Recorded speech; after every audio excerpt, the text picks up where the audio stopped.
Hello, I'm Minkailu, and this is Citizen Talks. Citizen Talks is a podcast series brought to you by TRT World Citizen, featuring discussions with humanitarians and activists, artists, and changemakers, exploring the global humanitarian issues that shape our society and the world at large.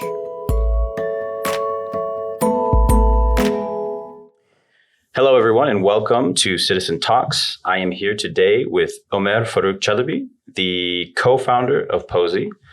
First and foremost, thank you very much for joining us today. We appreciate you being here. First of all, thank you for having me today here. Very kind of you. So I want to begin at the beginning, if we can. Can you tell us just a little bit about yourself, your background, and what exactly is Pozy? My name is Ömer Faruk Çelebi. I'm one of the co-founder of Pozy.org. For the professional life, I'm working as a technology director for a digital music company, which is called snapnews.com. If I want to express the Pozy in 3 words, it's a happy news filter. This platform consists just happy news. There is no room for the bad news. I mean the war, crime, politics, and so on. Just happy news. So what was it exactly that motivated you to create a news outlet that is exclusively for positive, happy news stories? Actually, this story started when I met Turgay.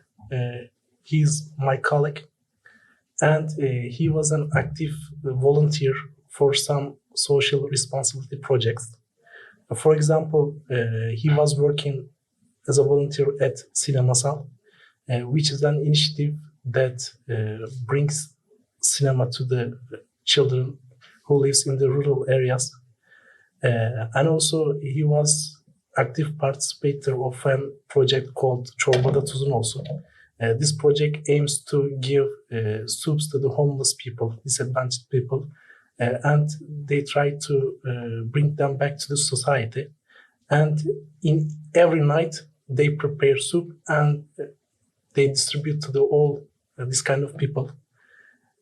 But the problem is, when I talked to Turgay, that was the first time that I know about these things, these activities. So while we were talking with the other people, we realized that they are unaware of these initiatives. So we know that in mainstream media, there is no room for this kind of good news. Right. So that's why we decided to start a platform for just good news. For example, let me give you an example. I told the story about these soup activities to my mom, and the first question that he asked me, what is the cost for a one-day operation? I want to support them. Because let's say if people know about that, they will support this kind of activities financially and morally. And that's why we need to spread this kind of news to the world. Right. It stays locally. It must be globally achievable. Right. That's why we started Pozy. And we are coming from the technology background. I mean, I'm a software engineer. Turgay is a UX designer. So it's very easy for us to create a new product. And while we were discussing the details of Pozy, he asked me whether if it's possible to detect a news if it's positive or negative automatically, because it must be a sustainable project. There shouldn't be much more people inside the project. It must go autonomously.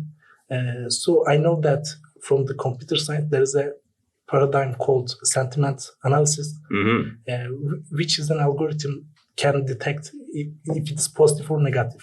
So you created actually a new algorithm, which sort of sweeps news articles that are online and aggregates them into a single platform. Yeah, that's right.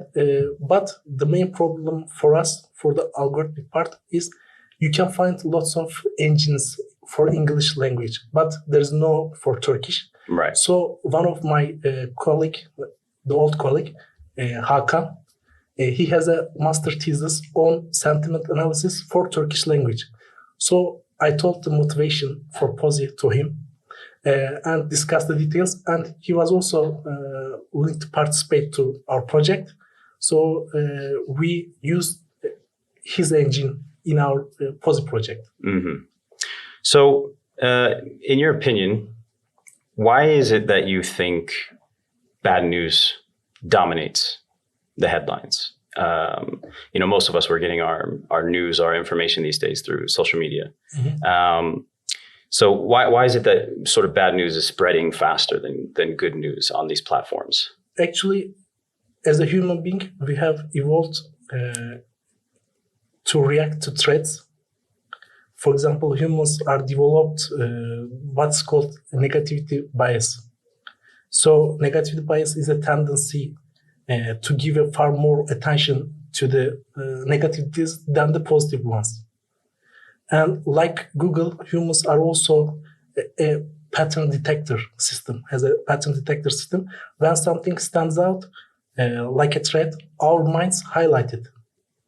So that's why underpins the captivating the nature of negative news. Right. The mainstream media has quickly learned to capitalize this negativity bias and has leveraged it to increase their profits. And the formula is simple: more click equals to more money. And what brings more click is fear, uncertainty, and doubt. Right. So unfortunately, this constant pumping of negative news takes a toll on our social psychology. So I'm curious, just sort of almost personally, I'm curious, there is, of course, as you say, a natural human inclination towards noticing negative, sort of fear-based things. Well, maybe that's an evolutionary thing, like from threats and et cetera, like being aware of your surroundings and protecting yourself. But we've sort of combined this with our technology, algorithms, et cetera, on all these different platforms to, I think, create a bit of a monster. How much of it do you think is just human nature, like this is just what human beings are like, versus the algorithms are reinforcing it? Is it sort of equal? Would you say it's like 50-50? Human beings look for negative stories or fear-based stories, and then the algorithm feeds you back more of that kind of thing? Or is it sort of, the algorithm has really, really been designed to push this kind of thing into our vision? Okay. As I mentioned, the mainstream media evolved to profit from our negativity bias. I think the information age didn't bring this upon us, but it made it worse. Right. We are now able to get news from all over the world instantly, meaning there's a large flow of constant negative news. Actually, it expands the circle of from which we get news, from local to global. And big data, for example, gave mainstream media the ability to target audience much more precisely. This keeps people around the world continuously on the edge. I mean, there is as you said, natural part of the human being, the mechanism fight or flight, and they use this and multiply with the leveraging of the technology. Right. So fear response is very strong in the human being. I think we all know this. And it just, elicits a very sort of visceral physical reaction. You react very strongly to a fearful scenario. You can feel it in your body, your muscles tense up, etc. How do you sort of, working on a platform like this, do you think about the ways that you can elicit an equally strong positive reaction in a human being? Like, do you think it's possible even to create as strong of a physical reaction towards positivity as it is to create a physical reaction towards negativity? Yeah. That there's a common consensus about our brain evolutionary wiring, making us more susceptible to negative input. We all agree on that. This input feeds directly into our reptile brain, and it's the underlying construct of our flight or fight responses. At Pozy, we understand that the human predisposition to notice negative input first makes our job more challenging because it's a human nature. But we find this challenge as a motivating, as it pushes us to come up with creative solutions to overcome this kind of obstacles. We know that it's not an easy, so we need to find creative ways to come over this kind of obstacles. Let me give you an example about one of the features of the Pozy. Please. We have come up with an idea, Happy News Map, which allows people to read about positive news from their immediate vicinity. So through this approach, we want to show that positive news are not just feel-good stories, but they are real events taking place around them. So by this way, they can contribute or support this kind of activities, like my mother. Mm-hmm. If people aware what's going on around them, I think they are willing to participate. Okay. So the platform actually, does it sort of drive people intentionally towards their local positive news? Yes. Okay. Because it's easy to contribute Right. if it's near to you. Wonderful. We also Please. we also saw that people are less like to come and consume the positive news. It's not like the classical mainstream media. Right. We are very aware for this situation. Unless it's like a cat video. Yeah. People love cat videos. So based on this insight, we have come up with a newsletter where we create weekly positive news and start to engaging our audience instead of waiting for them to visit our platform. Mm. We don't want, we couldn't pull the people, so we want to push the news to them directly. Okay, got it. So, as you said, we're in the information age, in the age of, and you work in big data. Yes. Do you think that generally speaking, that the onset of these new technologies has driven us on a social level towards a strong negative bias? Do you feel as if, the technology has been a net benefit for human society, or has it thus far been a net negative, had a net negative impact on human society? Currently, the platforms that we are using daily make use of big data and AI just to find ways to keep people on the social media, to keep people online. This is done by giving people more and more of what triggers them. This phenomena is what causes the creation of the echo chambers, which sinks us deeper into our own negative biases. Right. Because you are surrounded by the things that you are already interested in, because they want to keep you online. However, technology is merely a tool. The current application is just one way of using it. It can very well used in alternative ways. This is actually what we are trying to achieve at Pozy. We are trying to crack the code of keeping people engaged by spreading the positivity. So Right. It's based on what you are using technology for, which purposes. It's a tool, actually. Do you see any kind of push within the big data sector to change this kind of formula of the algorithms, to sort of move it from being something that just creates these negative feedback loops to something that actually opens up, more, opportunities to see things outside of our normal perspective? Is it? Do you see any trends, in big data that are saying, okay, the algorithms have gone too far. Mm-hmm. There's too much negative bias. There's too much negative feedback loops. We need to create something that's more positive, that's pushing people towards more positive outcomes. Is that anything that is emerging in the sector, or is this something that people are talking about? Unfortunately, no. So it's all about the money. Yeah, it's all about the money.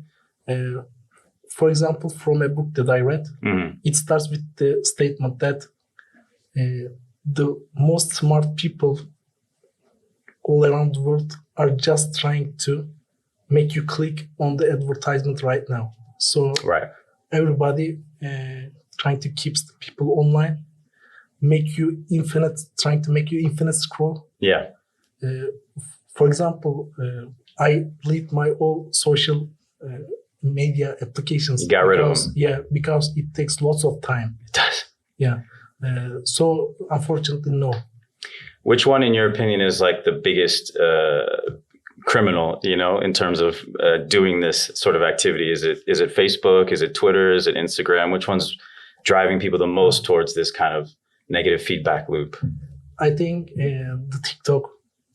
The first one is TikTok, and the other application replicate the old features of TikTok. For example, YouTube Shorts, right? Instagram Stories. All of them comes from this feature. Yeah. TikTok is the main killer, I think. Yeah, I missed that. My generation, I think, just missed TikTok. Yeah. I can't even. I also missed TikTok, but I use, for example, Instagram Stories or YouTube Shorts. Yeah, it takes lots of time. Oh yeah.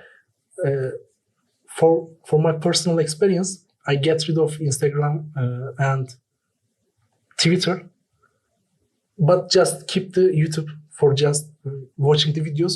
But at the end, I find myself watching the shorts. Right, of course. Yeah. So, do you see a way out of the current social crises that we're experiencing? Whether that's populism, nationalism, political polarization, fake news, all of these things. Can we get ourselves out of this with the same technology that we use to get ourselves into it? Is that a possibility in your mind? It's possible, but it's too hard to overcome this kind of situation. You know that the social crisis that you have mentioned, I mean, whether it's populism, nationalism, or political polarization, are all fueled by the individual fears being confirmed at social level, right? Through the mainstream media and the social media echo chambers. Cracking this feedback loop through technology might be a first step towards solving these problems. For instance, at Pozy, we use sentiment analysis algorithms to leverage technology. This is an innovative and alternative approach to what we are used to seeing on mainstream media. Of course, I'm not trying to say that the crisis you have mentioned can be solved as easily as this. We will need political leadership to navigate our society through troubled waters. But I think freeing the people of the constant burden of anxiety will make the politicians' job much easier. Right. Is there any plans to expand Pozy beyond a Turkish audience? Have you guys maybe talked with any potential international partner organizations or anything like that to sort of use your same methodology with other languages? Actually, one of the investors wants our sentiment engine for a Hindu language, but we didn't start it yet for the other languages. Right. Mm-hmm. Just for Turkish right now. I would recommend it. I would listen to it. I would watch it in English for sure if you come up with that. And also, I want to mention one of the features of Pozy. Please. You know that the global leaders has 17 global goals to achieve within the next 10 years, and they have three main extraordinary thing to fix. Is this through what organization would this be through? Is this World Economic Forum, or is it when you say global leaders have this agenda? Yeah. What organization are you finding this agenda under? Is it actually a I UN don't know thing? The organization behind this, but it's called Global Goals. Okay. 17 global goals. Okay. They are trying to fix the climate and the extreme poverty, and also fixing injustice and gender inequality. Mm-hmm. So in Pozy, we developed a feature, and this is a unique data. I think I couldn't find anywhere. We trying to map the good news with the global goals. Mm-hmm. At the end, we can summarize the development of for which goal we are working much more, and which of the goal is just standing by itself. Right. So it's very valuable and unique data. Mm-hmm. So we have this kind of feature also, which is I think very important one for achieving these global goals. Interesting. So if I can just summarize, like based on the analysis of the news headlines, etc., it sort of is determining whether or not these goals are being met in society. Yeah. Interesting. Yeah. That's very interesting. So we also founded at 2018. Within this time interval, we nearly crawled 1 million news. Oh, wow. Yeah. And 1 out of 10 news is good. 1 out of 10. Yeah. 10%. We got a lot of work to do. 1% actually. Oh, 1%. Yeah. 1 out of 100. Oh, 1 out of 100. Yeah, oh, yeah, wow. 1%. Yeah. Okay. So we got a lot of work to do. Yeah. Yeah. Can you tell me what has been your favorite story that you have had on Pozy thus far? There was a man, and his main goal was to plant a tree in each day, in every day. Mm-hmm. He nearly created a forest by his house. Mm. It was a very interesting story. And there was a guy who's trying to create a part for animals that they have no leg or arm. He printed from the 3D printers some parts, and they assembled to the animal. Artificial limbs. Yeah. Ah. And it was a very interesting story. And we are trying to create an awareness. For example, there was a girl trying to prepare herself for an Olympic, but she was living in a village. There was no equipment for her. We got an email from an owner of a company, and he wants the contact information from us in order to reach to her. Mm. It was a very motivating story for us. Yeah. Because we want to create an awareness, and we did it. Do you plan on in the future having more sort of opportunities like this, like using Pozy as a way to directly connect people from the real world to your stories? Like, are you guys sort of just letting it happen naturally? People see a story and they're like, oh, okay, this is interesting, I want to find out about it. Or do people contact you frequently to get more information, to find out more? Are you sort of working on building that out at all? Yeah. We also have another feature. As a user, you can sign up to Pozy, and you can create your own profile. Mm. As a person, as a company, as a university, for example, we have some of the users like this. So you can create your own good news, and you can tell your stories, and it makes more interactive, not just crawling around the mainstream media. We can also have unique news, which you cannot find in the mainstream. So people willing to participate, spreading the news, also can find supporters or volunteers within our platform. It's Very not cool. just a static website. Very nice. I think we're getting to the end of our time here. Before we go, I want to ask if there's anything else that you want people to know about Pozy. Is there any other information that we should have that we haven't covered that you think is important for people to know? People can participate to Pozy as a volunteer. We have a contact form in our website.